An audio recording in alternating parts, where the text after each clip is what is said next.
كل مرة بنتلاقى بحدا بيسألنا شو الأخبار. تابعونا كل نهار 4 الساعة 3 لنتناقش ونتحاور ونسلط الضوء على أهم المواضيع اللي بتخصنا كلنا بتجرد وموضوعية. برنامج شو الأخبار مع حسين هاشم كل نهار 4 الساعة 3 على راديو سينا 102.3 FM. تابعونا لتعرفوا شو الأخبار. تحياتنا لكم متابعينا من شو الأخبار. معكم حسين هاشم وحلقة جديدة من برنامج شو الأخبار. هيدا البرنامج اللي بيطل عليكم على أسير 102.3 FM كل نهار 4، وأكيد كل نهار 4 بنتحدث عن مواضيع بتهمكم وبتهم الجاليات العربية والشرق الأوسطية الموجودة في ميشيغان والولايات المتحدة الأمريكية. اليوم موضوعنا كمان موضوع في غاية الأهمية مع الأستاذ المحامي مصطفى حويلي والأستاذ المحامي آدم مرتضى من حويلي مرتضى أسوشيت، موجودين في مدينة ديربون. اليوم سوف نتحدث عن الإفيكشن، آخر مستجدات إخلاء المستأجر أو الإفيكشن بشكل عام، خصوصا تحت إدارة الرئيس بايدن. شو هي التغيرات التي حصلت؟ كمان بنتحدث عن المستأجر كيف في يضل بالبيت، وصاحب البيت كيف في يعمل إخلاء للمستأجر. أيضا بنتحدث عن التكلفة الباهظة حاليا لإخلاء المستأجر أو حتى واحد يعمل إفيكشن بسبب الكوفيد 19، والوقت اللي عم تاخده كمان، مش بس كاست يعني، كمان الوقت اللي عم تاخده هيدي الشغلات.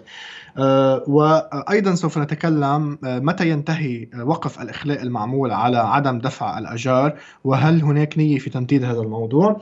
بداية البرنامج بنحب نتشكر الداعمين لهذا البرنامج اللي هن كل من مزاد الولايات المتحدة الأمريكية للفضة والسبح، خينا رواد سرور، لديهم مزاد على الفيسبوك كل نهار 6 أيام بالأسبوع ما عدا نهار الأحد. فرنتشر كينج خينا محمد كحلة، موجودين على جوي رود وعندهم سيل كتير كبير. تاكسبيرتس خينا حسن شعيتو وحسين عبد الله، موجودين في مدينة ديربون لكل الأمور المتعلقة بالضرائب.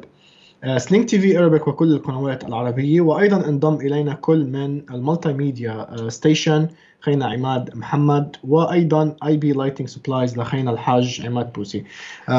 تحياتنا لكم متابعينا، تحياتنا لكم مستمعينا. مثل العادة نحن وياكم هذا البرنامج وهيدي الساعة مقدمة لكم لحتى تستفيدوا منها وتسألوا حيلا سؤال عنكم إياه.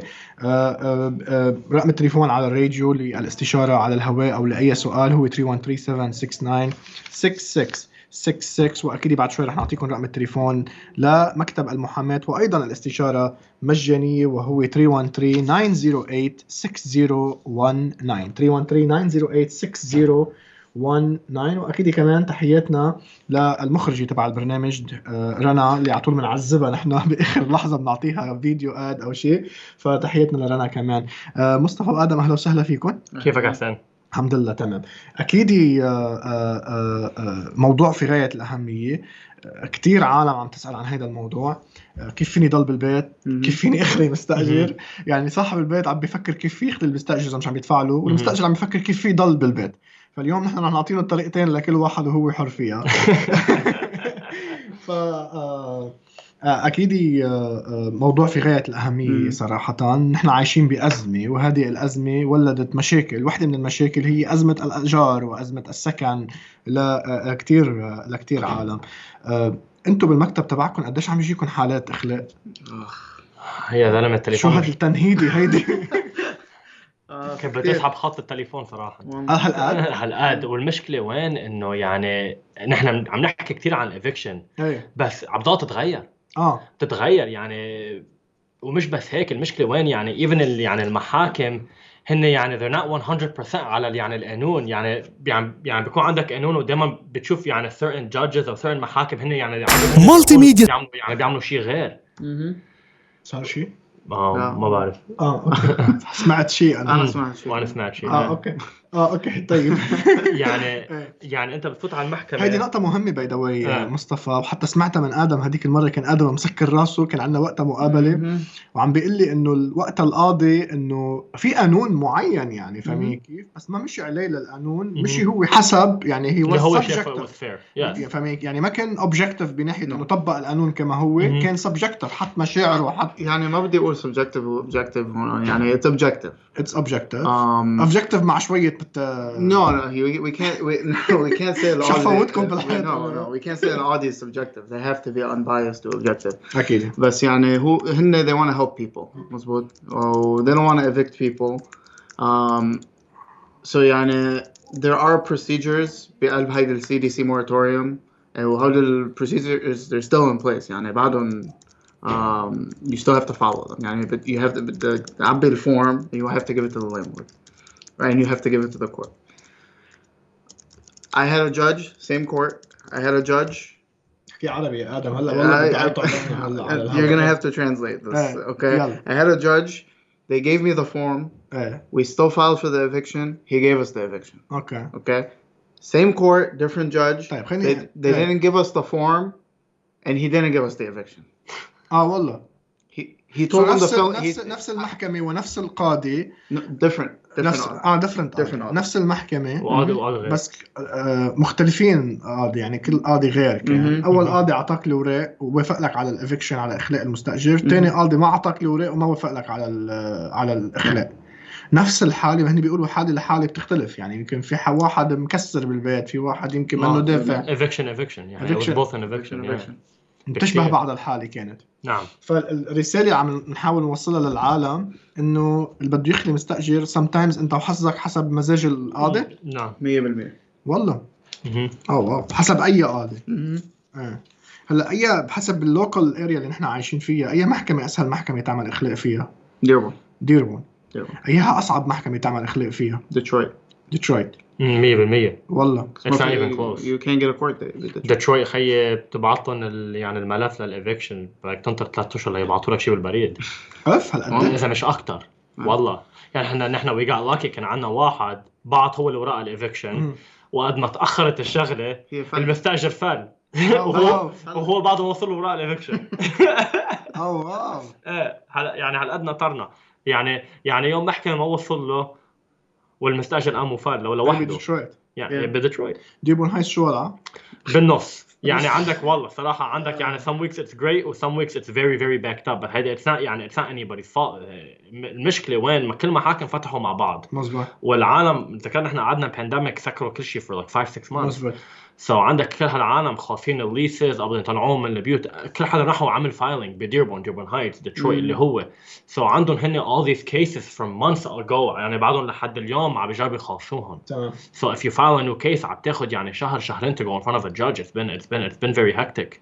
طيب مصطفى وآدم هل يا ترى رجعنا انتوا للمحاكم لقدام المحكمة ولا بعدكم عم تعملوا عزوم؟ بعدكم عزوم. I had a couple Plymouth جابونا على الكورت هاوس. والله ببلمس.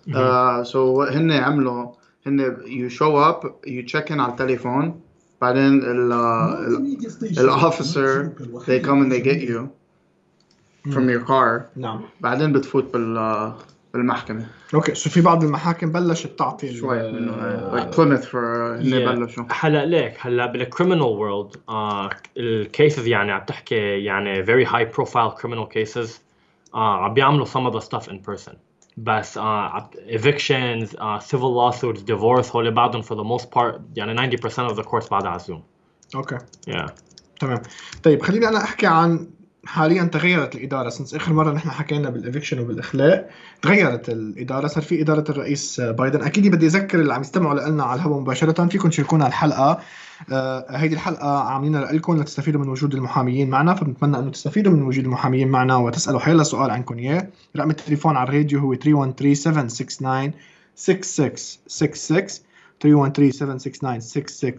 313-769-6666 وللتواصل مع مكتب حويلي مرتضى أسوشيت موجودين في مدينة ديربون.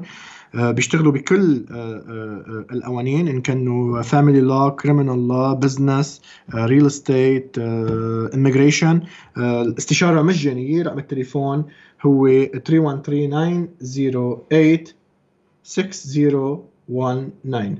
313-908-6019.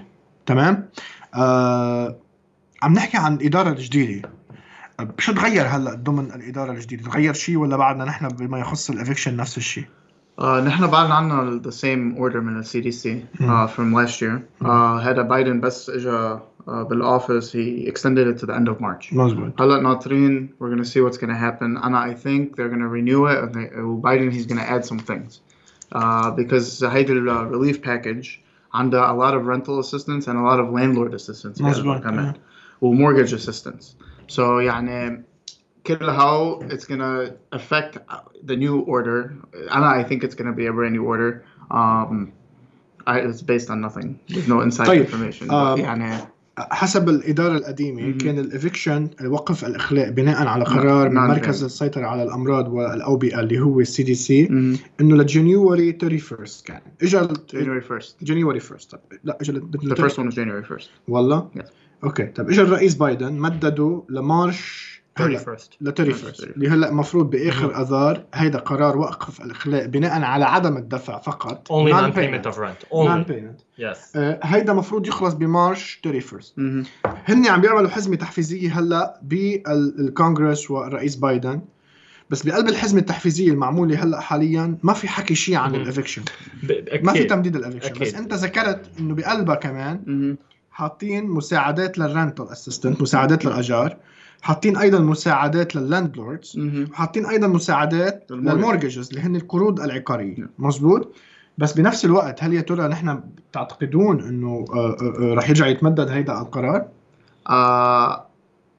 I think so because even if it's not the package if you remember هيدا الCDC thing ما اجت من Congress مزبوط اجت from the Trump administration مزبوط okay so يعني they don't need congressional approval okay مش بس هيك يعني مبين القصة بس عم يبعتوا stimulus package و they're giving rental assistance و landlord assistance there's no way they're not going to extend it أنا بفتكر شو بده يعمل he's going to make it a little more strict يعني I think he's going to make it easier to evict and there's going to be certain situations in which you can't evict هلا non-payment of rent معروفة بس أنا لأنه هي the Trump order ما يعني شو كانوا negatives about it ما كان في a lot يعني جوار فيها للorder المشكلة what was the whole إنه كان عندك كتير عالم they're collecting unemployment و they don't have money to pay and they were taking advantage of the CDC عندك a lot of tenants يعني مش كل tenants منيح كان عندك كتير tenants عم بيكذبوا about having money و they're just filling out the CDC moratorium just to sit for free so أنا يعني نحن يعني أنا يعني كنا عم نحكي بهالموضوع for a long time نحن يعني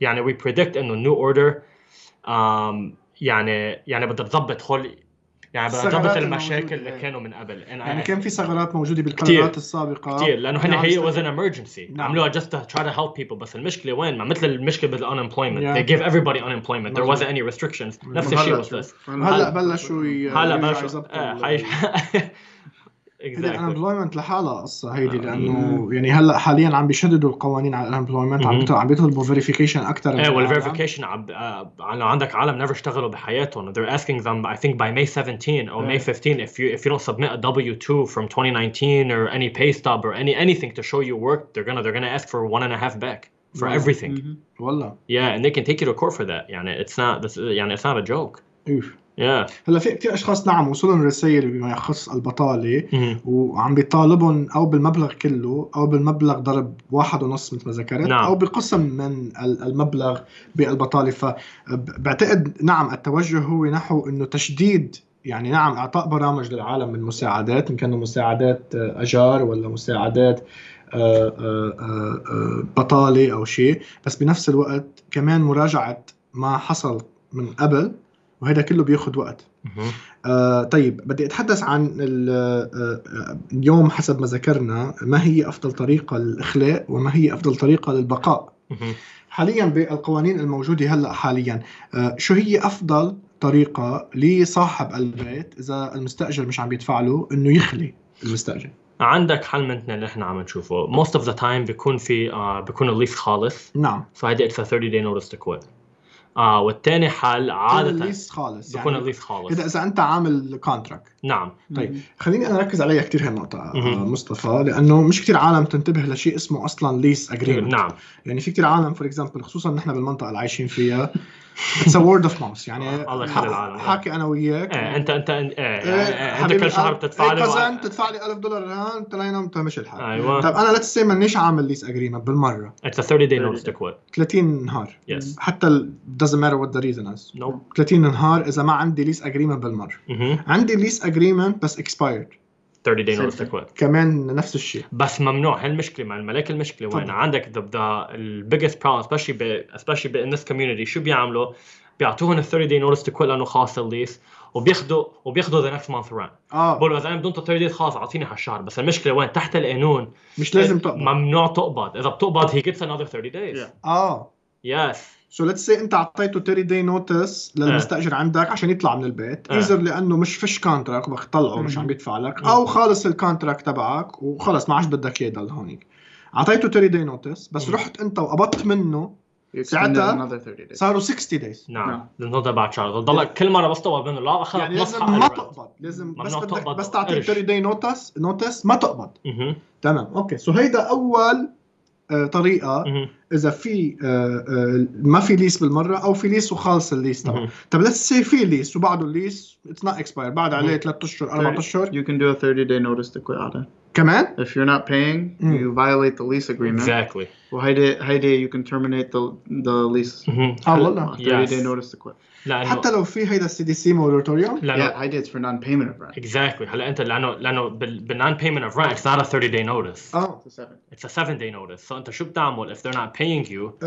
فيك تعمل a 30 day notice to quit for breaching the lease because they're not paying. It's kind of a loophole. فهمت علي؟ الله عليكم. عشان هيك بدك محامي لأنه دايما أنتم المحاميين تلاقوا طريقة. Yeah, we'll find a way. Yeah. ليك هي مزبوطة. بأمريكا اللي بيعرف القانون ملك أنا بسميه لأنه عطول بالقانون في تفسير لكلمات من ناحية. هلا بيقولوا لنا للعالم بشكل عام اللي بيقرأ الأخبار ما فيك تخليني أنت for non-payment إذا أنا مش عم بدفع. بس أنت هلا عم تشرح لي لا فيك تخلي فيك تعمل إخلاء للعالم وأنتوا عم تعملوا إخلاء لبعض الأشخاص. وأنا بعرف كتير أشخاص وجوا عندكم عملتوا إخلاء للأسف. يعني في عالم ما كان عم تستغل الأشخاص. فأنا عندي ليس أجريمنت. ليس أجريمنت ما خلص بس أنت ما عم تعمل لي بيمنت. هذا بيعتبروه بريتش أوف أجريمنت. يعني أنت أخليت بالعقد الموقع ما بيني وبينك وبالتالي أنا باستطاعتي أعطيك 30 day notice for breach of agreement. Yes. مزبوط. وهذه سهلة. نعم. تمام. طيب شو في بعد في شيء طرق غير هيك؟ هول probably the two most يعني easiest ways. How do أسهل طرق؟ damage to the property or illegal activity. Yeah, هيدا كمان منيحة. Yeah, هلا damage to the property. المشكلة وين؟ يعني you can always evict for damage to property. I believe is that a 7 day? 7 day notice for damage to property. إذا في يعني خراب أو تكسير بالبيت. بس المشكلة وين؟ يعني 90% إذا في تخريب بالبيت مش عم بيخلوا اللاندلورد يفوتوا على البيت ليشوفوا التخريب. عادة اللاندلورد بيعرف بس يطلع التننت. بعدين بيلحقوهم بالمحكمة for the damages. طيب في سؤال إجا تحت الهواء. حدا عنده ليس بيخلص in 2 months. هو he's late 4 months on his payments. Every couple of weeks بيدفع $300 ل $500 as much money as he can pay. Can the owner kick him out? Once the lease is expired, yes. هلا can he kick him out now? Right now, no. لأنه ما بتعتبر إنه مش عم يدفع. Because he's as a landlord. He's accepting payment. He can't kick him out. But if he's not taking payment, he can. إيه بس كتير مهم للي خلينا نفسر له إياها للي سأل تحت الهواء.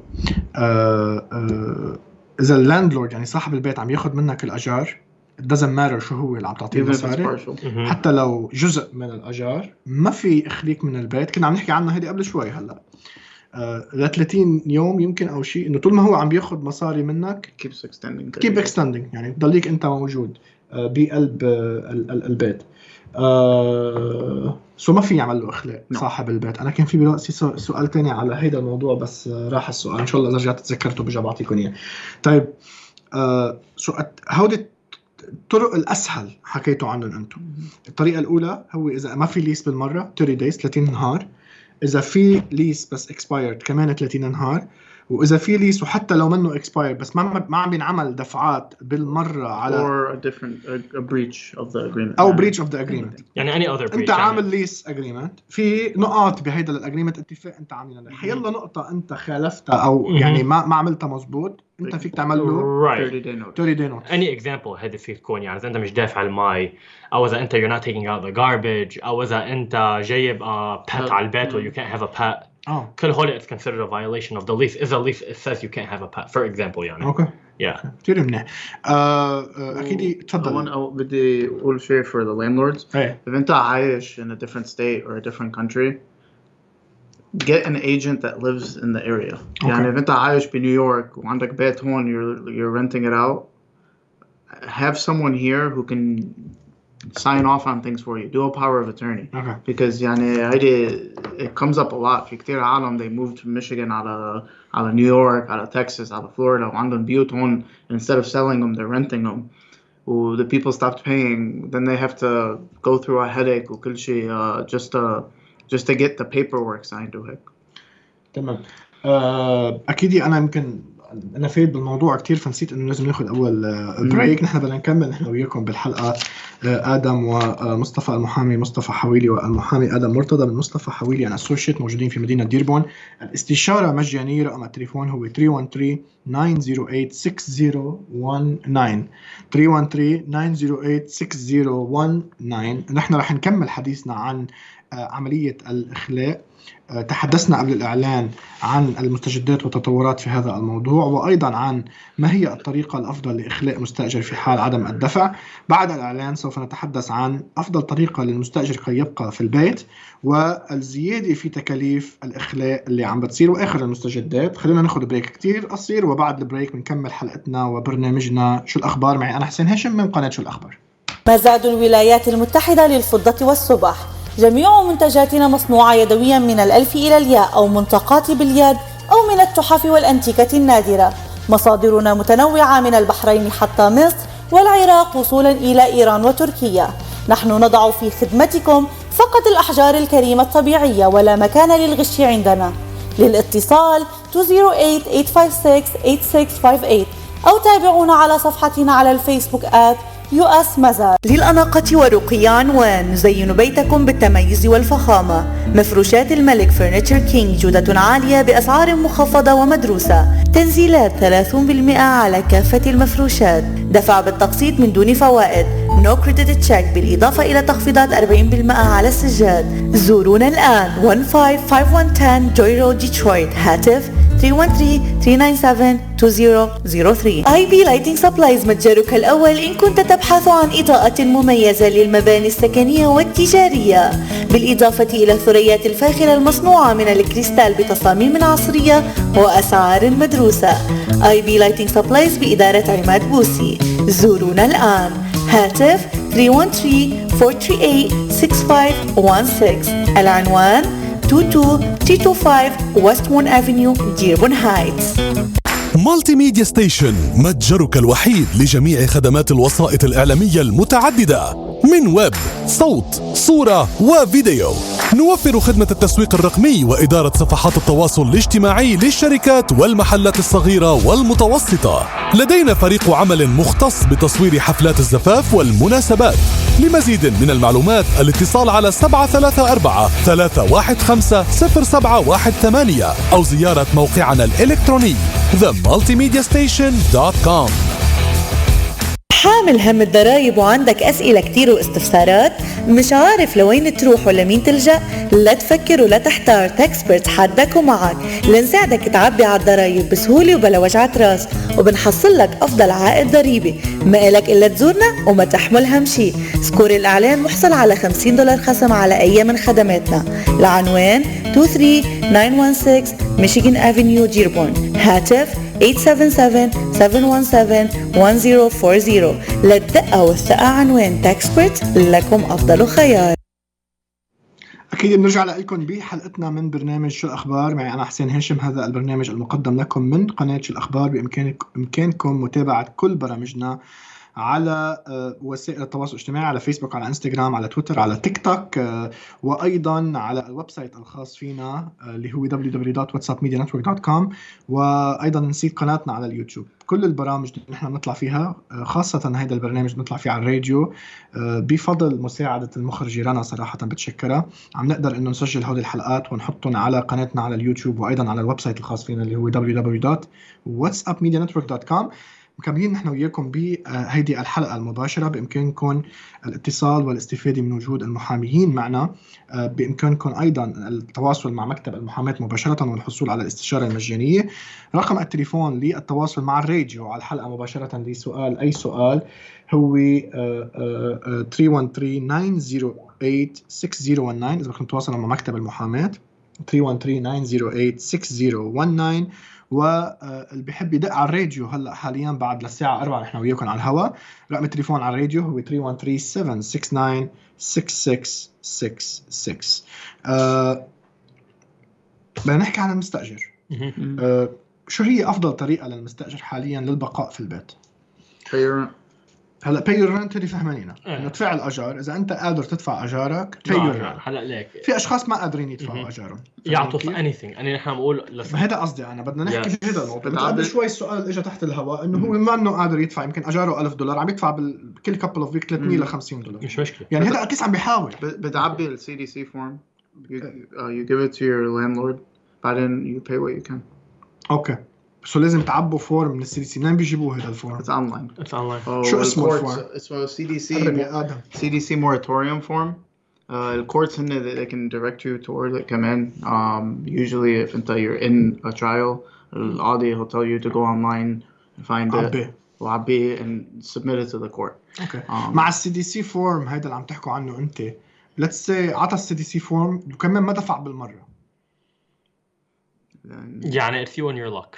انت وحظك. خليني اخذ اتصال من شخص موجود معنا على الهواء. تفضل علي. الو يا اهلا وسهلا اخي علي، تفضل. السلام عليكم.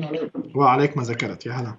I have a question about I'm listening to your radio right now and it's all about rental properties and that kind of stuff. Yes sir.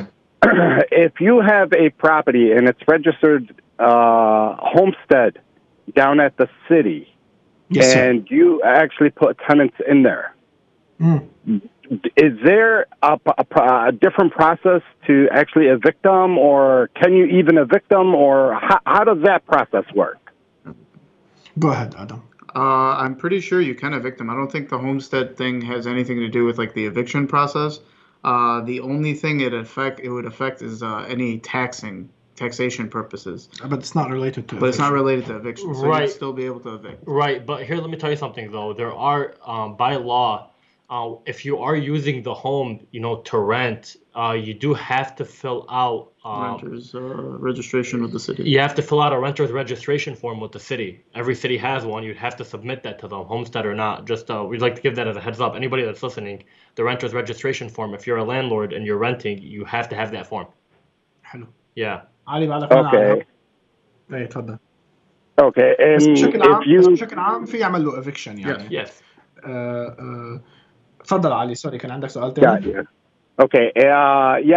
If you're actually homesteading the property and you have a renter there and his lease expired, but we never signed a new lease, does his old lease continue, or is that null and void now? It would be null and void unless you collect rent. If you collect rent, they'd be treated as a holdover tenant, and you'd have to give them another 30 days. If you do not collect rent from them, you can just evict them for based on the lease being over, and it's a 30-day notice to quit. Okay, got you. Okay, one last question, if you don't mind. Sure. Okay, there's a leased property, and the leased property is in husband and wife, and husband and wife got a divorce. The courts mandated them to sell the house. Now the leaseor, the person that's the tenant that's in there, he does not want to get out, and he has 9 months left on his contract. He is requesting 9 months of payment and transfer of relocating. Okay. Is that if I was to take him to court, or if this couple was to take him to court, is it binding with our contract, or does the judge override that? Adam? So just so I can understand what's going on here. So there was a divorce taking place, and there was a property that was a leased property owned by the couple, and they're forcing the sale of the house so they can divide the assets. However, the home already has somebody leasing the house, and you want to know that after the sale, if the tenant could stay. Not after the sale. before he sells, because before you sell. Right. Okay. You have to do. He'd have to have broken and breached the lease in some way for you to evict him. علي بس عشان وقتنا على الهواء، رقم التليفون خلينا نعطيك اياه تبع الاستاذ ادم والاستاذ مصطفى، بتحكي معهم بعد الهواء وعلى رواق هيك، او فيك اذا القضيه تبعك انت فيك تفرجيهم الاوراق، الاستشاره مجانيه وبيقدروا بيعطوك شو هي الاستشاره واي افضل طريقه لحتى انت تعمل اللي بدك اياه. رقم التليفون هو 313-908-6019 313-908-6019. فيك تتواصل مع مكتب المحاماة واكيد تفاصيل اكثر لحتى يعرفوا يعني حتى يعطوك الاستشاره المضبوطه. Thank you. And when can I reach him? بعد الشو. After the show. نحن نخلص على 4. You can call him after 4. Thank you so much. Appreciate it, guys. Great job. Thank you. Have a good day. فيك. Bye bye. يا هلا وسهلا. أكيد حلا واحد بيحب يتواصل معنا على الهواء مباشرة ويستفيد من وجود الأستاذ المحامي آدم مرتضى والمحامي مصطفى حويلي. رقم التليفون على الهواء على الراديو هو 313-769-6666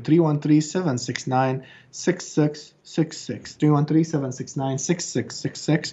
وأيضا رقم التليفون للتواصل مع مكتب المحاماة وهم يعملون في مجال real estate law, eviction, business, immigration, criminal, family. الاستشارة مجانية. رقم التليفون هو 313-908-6019 313-908-6019.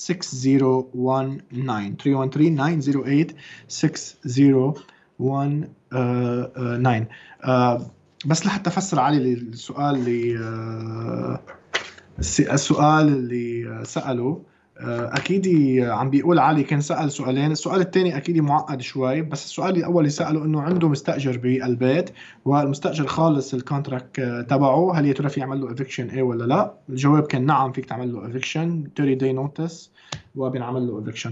طيب كنا عم نعطيهم للمستأجر هلا حاليا، كنا عم نحكي ما هي أفضل طريقة للمستأجر إنه يضل بالبيت. أكيد أفضل طريقة أول وحدة حكيتوا عنها إنه يدفع الأجار إذا في يدفع الأجار. إذا ما في يدفع الأجار يدفع قسم من الأجار، أتليس جزء من الأجار لحتى هيدا بيقدرته إنه يضل بالبيت. تمام. الطريقة الثالثة اللي كنت عم تحكي عنها آدم هي إنه يعبي فورم اسمه CDC moratorium form. مزبوط. for non-payment. هيدا بينجاب عن الانترنت او بس تروح على المحكمة القاضي بيدلك عليه او شيء بدك تعبيه. ولمين بتعطيه هيدا؟ You give one to the landlord or their lawyer. Okay. You give the other to the court. So بتعطي نسخة عنه لللاندلورد لصاحب البيت أو للمحامي تبعه إذا عنده محامي. ونسخة تانية بتنعطى للمحكمة. لما أنت بتقدم هيدي النسخة شو بيصير ساعتها؟ بتوقف الإيفيكشن على النون بيمنت. بتوقف الإيفيكشن إذا أنت ما عم تدفع من هلا لآخر مارش.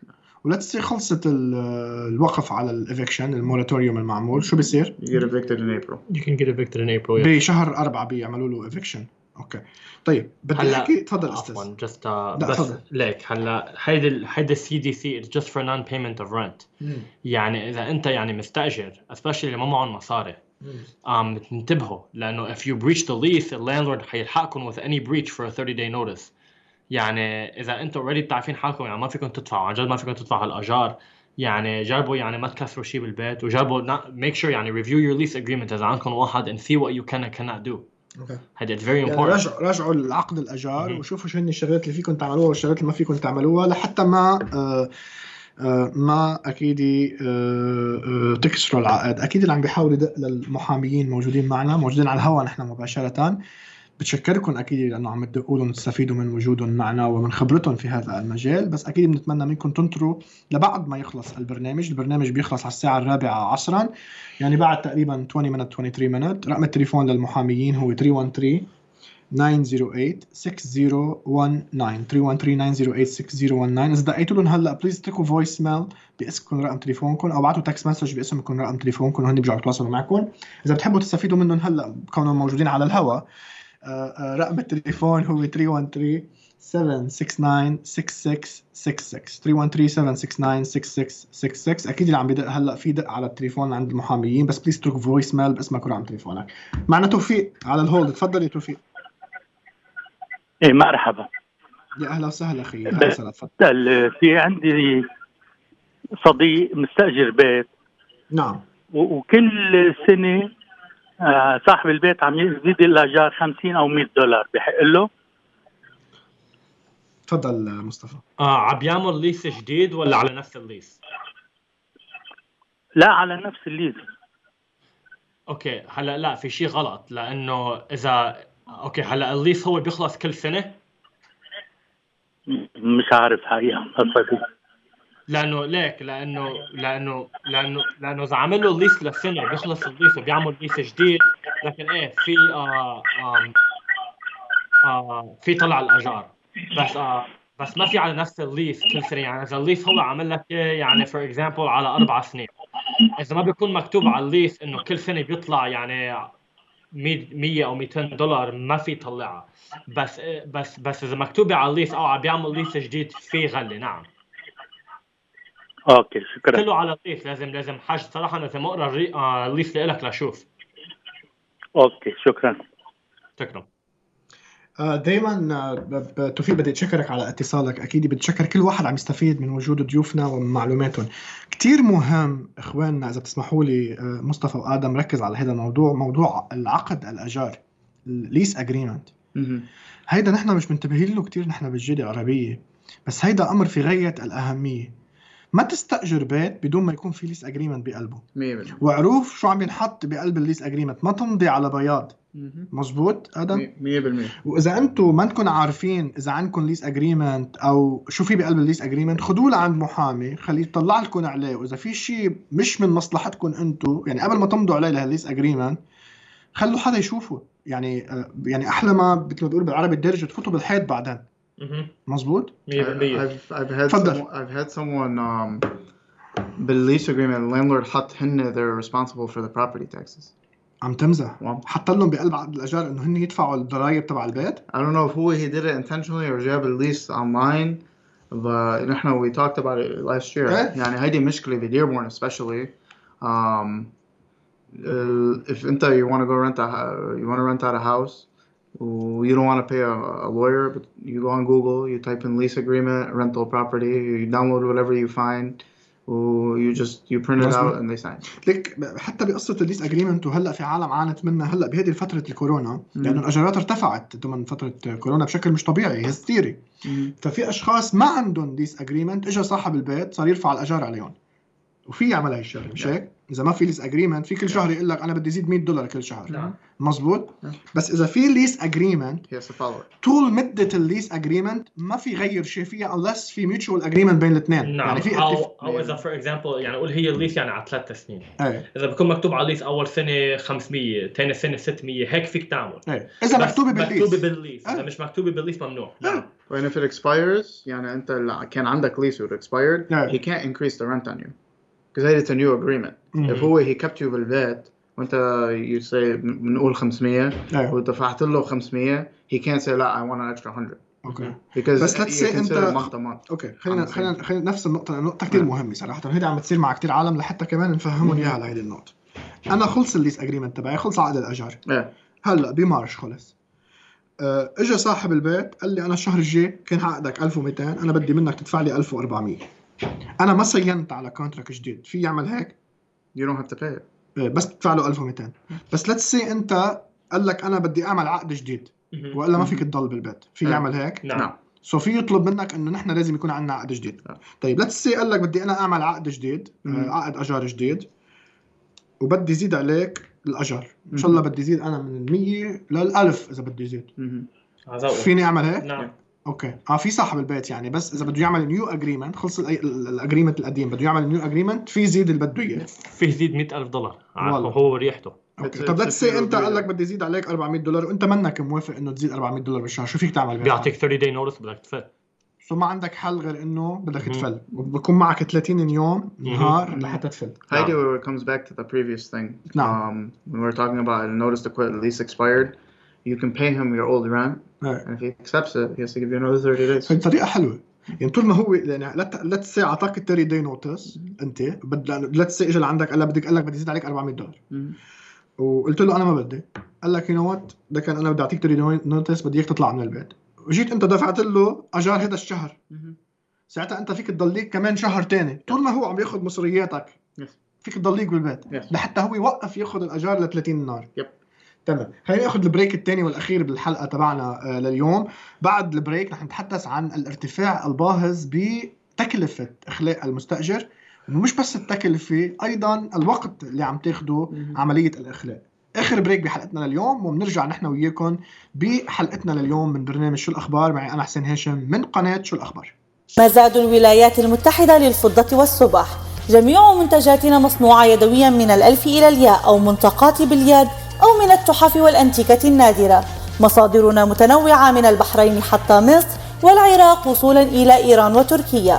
نحن نضع في خدمتكم فقط الأحجار الكريمة الطبيعية، ولا مكان للغش عندنا.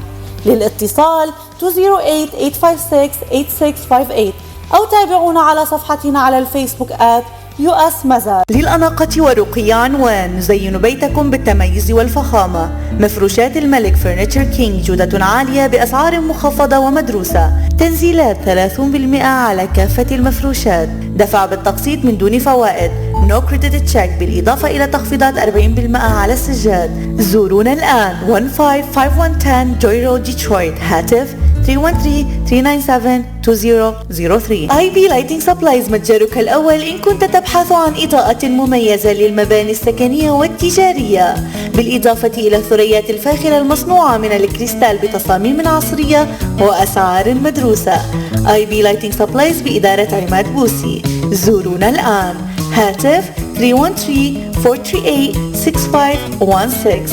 العنوان 22325 Westbourne Avenue, Dearborn Heights.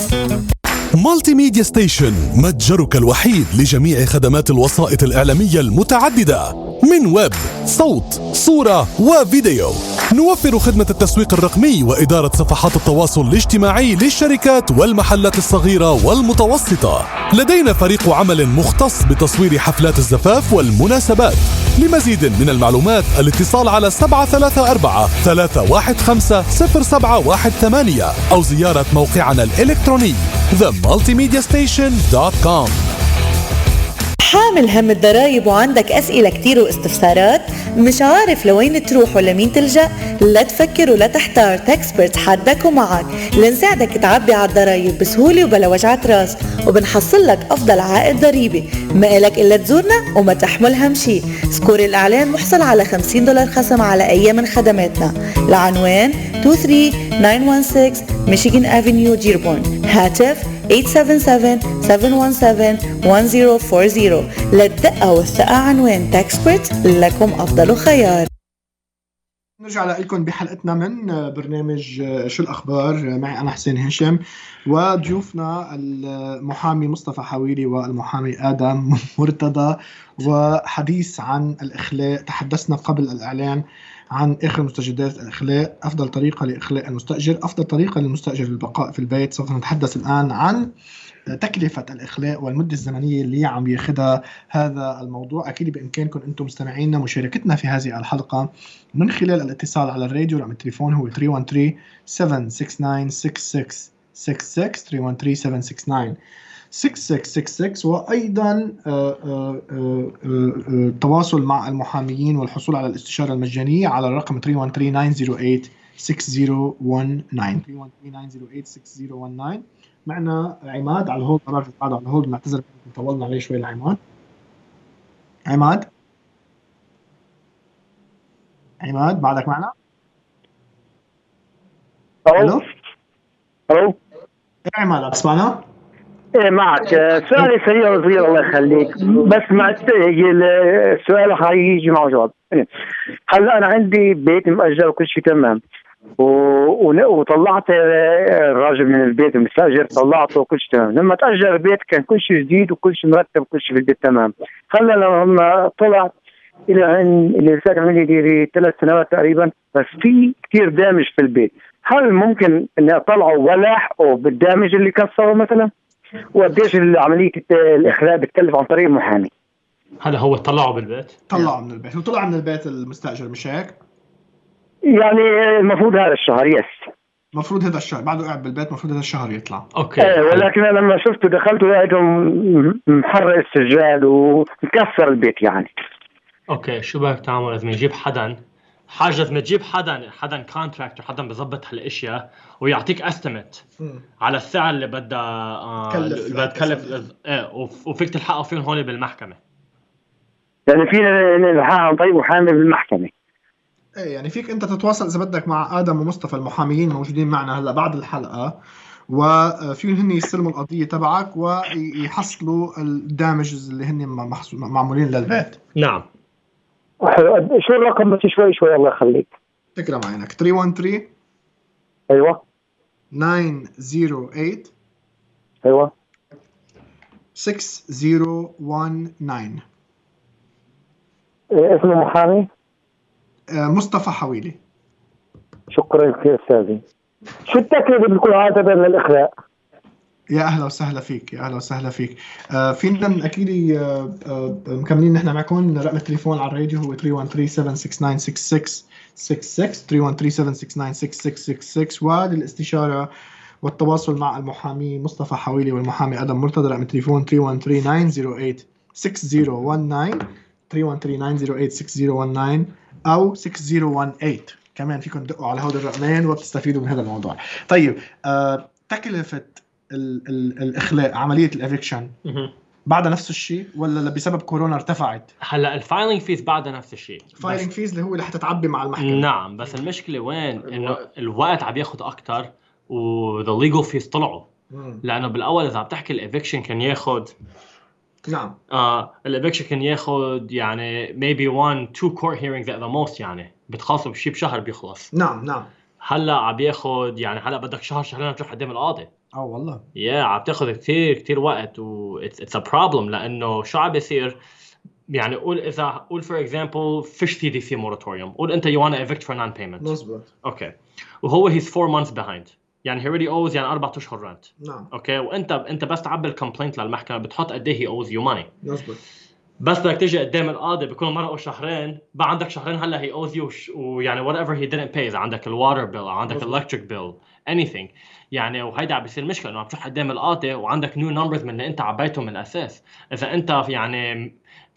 أنت أول عبيته you're only owed $4,000 بس تروح قدام القاضي هالرقم عم بيطلع 6 7 8. مظبوط. وهذا it's becoming a problem. والlegal fees يعني بالأول نحن يعني كان evictions يعني معروفة على كل يعني any law office ما كانوا يعني it wasn't that expensive. ما كان بس هلا مشان الكوفيد عم بيتأخر الشغلة و everyone has to charge more وهذا it's becoming a problem. تمام. كوقت هلا أنت شرحت كوقت عم تاخد يمكن شهرين ليعطوكم الموعد قدام القاضي. ولتس سي انتوا عطوكم موعد قدام القاضي، قديش تاخذ وقت من موعد يعني المرافعه قدام القاضي؟ هيدا حسين والله كله يعني صراحه يعني كل كيس لحال. It depends on what judge you have. So اول شيء it depend على الجدج اللي انت عندك. نعم. على المدينه اللي انت موجود وعلى الكيس. وعلى الكيس تبعك. قديش معقد الكيس؟ اذا هي straight forward ولا معقد؟ Exactly. يعني اذا بديترويت مش عم تاخذ شهرين تروح قدام القاضي، عم تاخذ 4 أشهر تروح قدام القاضي اذا مش اكثر. اوكي. بس بديترويت يعني عندك بس بديترويت عندك a lot of يعني most of the time بديترويت بتخلص الشغله دغري. لانه عاده يعني the other side ما بيوصل يعني ما even بيروحوا على المحكمه. والله بتاخذ default judgment معروفه a lot of our يعني evictions default judgment اذا انه المستأجر ما اجى ووقف قدام القاضي. اوكي طب بدي انا اخذ بالوقت المتبقي عندي كم كيس صارت فاهمين كيف؟ let's say انا رحت قدام القاضي ما اجى المستأجر اعطاني default judgment. شو معناتها هي default judgment؟ الdefault judgment يعني اذا انت سألت يعني بالملف اللي انت قدمته قول انت قلت انه انت بحق لك $4,000 وبدك eviction. اوكي اذا التنت ما راح على المحكمه بيعطوك الايفيكشن وبيعطوك $4,000. طيب هلا اكيد $4,000 مش تشيك من المحكمه، هذا الجادجمنت بيعطوك جادجمنت انه انت بحق لك تاخذ كولكت $4,000 منه لهذا المستأجر. نعم. والايفيكشن يعني بيعطوك the order you're allowed to evict. بتبعت انت على جادجمنت تبعتها للتننت وبيكونوا عنده هن بفتكر 14 days after judgment عندهم 14 days يطلعوا من البيت او يدفعوا لك مصرياتك. اذا ما بيعملوا ولا هي بتروح انت عن الشرطه عن الوين كاونتي شيرف هن بيروحوا على البيت وبيطلعوا للمستأجر. Wayne County Sheriff doesn't do it. It has to go through the court. The court هي الكورت اللي بتعملها يعني. طيب let's say المستأجر اجى وقف قدام القاضي، شو الحالات اللي عم تشوفوها عم بتصير؟ يعني اكثر شيء عم نشوفه انه CDC يعني عم بيقبلوه عم بيقبلوا CDC the most of the time عم بيقبلوها. هلا الحل الثاني اللي عم نشوفه انه حدا they're not suing for non-payment. يعني هيدي عادة، يعني شيء يعني breach of the lease for example. طيب. عم بضل تتأخر الشغلة. لأنه the other side بيصيروا يعني بيقولوا you know أنا I can't leave, I have nowhere to go.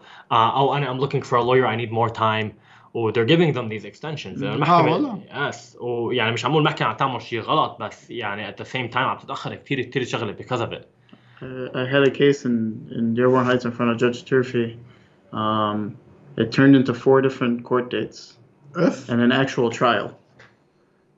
Ask any attorney, you don't do a regular trial for landlord-tenant. Landlord-tenant, the landlord, they give their side of the story. The tenant, they give their side of the story. The judge, he makes the ruling. There's no back and forth actual process. But I had to do an actual trial, like an actual bench trial in front of Judge Turfy.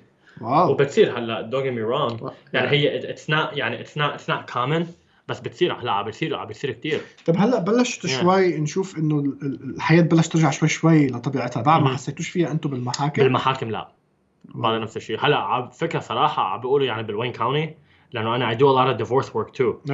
بالوين كاونتي كتير عالم عم بتطلق بهالأيام. الله. الحمد لله انت تاني من هون. بس يعني even المحاكم اللي بوين كاونتي عم بيقولوا يمكن هيدا تكون permanent، يمكن يعني ما يخلوها يعني يفتحوها، يمكن يخلوها بس على الزوم للديفورس. والله. yeah. واو. قلت لي الديفورس مرتفع عندنا نحن بالمنطقة. أنا صراحة يا حسين I think they should keep Zoom for all courts. ليش السبب؟ يعني it makes it easier because not everyone has a car. كتير عالم ما عندهم سيارة و they can't get to court. Okay. ويعني if أنت عندك شغل you can go step out of the car and you can do the call on your phone. طيب عندي سؤال من ناحية الجادجمنت مصطفى وآدم. let's say أنا مش عم يدفع لي المستأجر، رحت على المحكمة، إجا القاضي عطاني جادجمنت إنه أنا بحق لي إنه هذا المستأجر يدفع لي إن كانه for example non payment مش دافع let's say $4,000 أو مثل ما حكى قبل شوي عماد المتصل قال إنه مكسر بالبيت let's say كمان عطاني جادجمنت whatever $5,000 على التكسيرات الموجودة بالبيت. أنا كيف فيني طبق هيدي الجادجمنت؟ يعني كيف فيني حصل مصرياتي؟ garnishment. You have the social security number. اوكي. يعني هون المشكله. هون عشان هيك انا عم بسالكم عشان توعوا العالم اللي عم بيعملوا عقود اجار. تفضل. هي المشكله. اول شيء المشكله فسر لي اياها. the first problem انه عندك كتير عالم مش عاملين ليس من الاساس. وثاني شيء the very minimum at the very minimum اذا الواحد مش عم بيعمل ليس على لازم ياخذ معلومات يعني تبع المستأجر، اسمه الدرايفرز لايسنس نمبر، سوشيال سيكيورتي نمبر، هول كله it's legal to ask for. اذا انت عم بتأجر، اذا انت بتروح تجيب ابارتمنت يا حسين بدك هيعطوك يعملوا لك فحص دم هياخذوا منك income verification. they're gonna contact your employer. هيسحبوا الكريدت تاعك، هياخذوا سوشيال سيكيورتي درايفر لايسنس، ولا حدا بيقول لا. هذا بالابارتمنت. ايوه بس هون بديروا عم تصل حدا من سوشيال سيكيورتي لمستأجر لا انا بعرف بايك نحن من نفس الضيعه بلا بلا بلا بلا بلا خايفين. بس هيدا يو هاف تو كولكت. خلينا نقول للعالم ما فيهم يعملوا كولكشن وغارنشمنت بدون ما يكون سوشيال سيكيورتي نمبر عندهم. without a bank account number. Bank account number. How do big apartments that do the background checks they accept payment direct deposit. security deposit they only take check. They don't take cash. Stop taking cash. اوكي. ليك كمان بنفس الوقت بدي اعطي حق للمستأجر انا، لانه بمكان ما استأجرنا نحن بحياتنا وكان في اصحاب بيوت بلا ضمير 100% بيقولوا انا ما اجتني البيمنت وهن بيكون دافع لهم اياها كاش بس ما عنده ريكورد فيه. بيقولوا كسر لي البيت وخرب لي البيت وهو البيت ما بيكون بوشي. فاهمين كيف؟ هذا انا عشان هيك عم بحكي. لما بدك تفلوا من البيت خدوا صور للبيت انتم كيف تركتوا البيت وفيديوز كمان، لأنه إذا إجا صاحب البيت وقال إنه أنتوا كسرتوا البيت أو أنتوا خربتوا البيت أو أنتوا موسخين البيت أو ما بعرف شو هو، أنتوا عندكم فيديوز وعندكم ريكوردز فيكم تفرجون للقاضي إذا صار في أي محكمة. إذا صاحب البيت قال ما وصلتوا الدفعة وأنتوا دافعين للدفعة ميك شور عم تدفعوا تشيك، هيدي أفضل طريقة لتعملوها، أو خدوا الرصيد او بعتوا تكست مسج انه انا دفعت او شيء، انه خلي يكون عندكم ريكورد مش على التليفون انه حكي او شيء انا دفعت لك ودفعته كاش وشغلات. خلي يكون عندكم ريكورد بليز. خلينا ننتبه لهذا الموضوع لحتى ما يكون في مشاكل قانونيه. كلمه اخيره لكم مصطفى وآدم. كلمه اخيره اجان بنقولها هيدا على على every show نعمل Eviction بنحكي فيها. جيبوا ليس اجريمنت. نعم. مش على الجوجل. ادفعوا شويه، روحوا جيبوا محامي. اذا مش نحن any lawyer خليهم يعملوا لكم ليس، او اذا انتم اوريدي عندكم ليس يجيبوا محامي يقري لكم الليس ويظبط لكم اياها. هيدي مهمه كتير. وعلى الليس لازم تكون information about social security, bank information، وكمان اهم شيء كمان the driver's license. هيدي معروفه. و you have to also ask for employment. فيش يعني ما فيك تأجل لحدا وعم بقول لك انا يعني ما بيشتغل. You have to know where they work.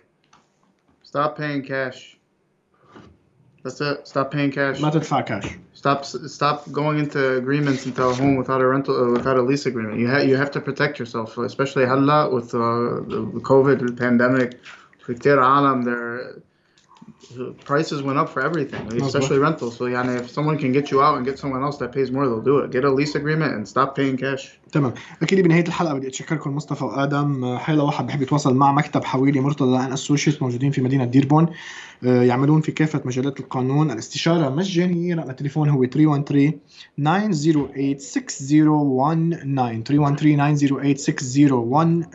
313-908-6019. ايضا بدي ارجع اشكر السبونسر تبع هذا البرنامج، كل من مزاد الولايات المتحده الامريكيه للفضه والسبح، خينا رواد سرور. محلات فرنتشر كينج موجودين على جوي رود ولديهم سيل كتير كبير. سلينك تي في اربك لكل القنوات العربيه. اي بي لايتنج سبلايز موجودين في مدينه ديربون هايس حج عماد بوسي. مالتي ميديا ستيشن خينا عماد محمد للاعراس، للمناسبات، للتصوير، للفيديوغرافي. وكل السبونسرز اكيد تحياتنا لكم، نتشكركم على دعمكم. اكيد انتم متابعينا كمان فيكم تتواصلوا معنا، فيكم تتابعوا كل برامجنا على وسائل التواصل الاجتماعي، على فيسبوك، على انستغرام، على تويتر، على يوتيوب، على تيك توك. من خلال بالعربي بتكتبوا شو الأخبار، أو بالإنجليزي بتكتبوا واتس أب WHAT_S Up Media Network. وفيكم تتابعوا كل هيدي البرامج including هيدا البرنامج على قناتنا على اليوتيوب. إلى أن ألتقيكم الأسبوع القادم. كان معكم حسين هاشم من برنامج شو الأخبار. إلى اللقاء.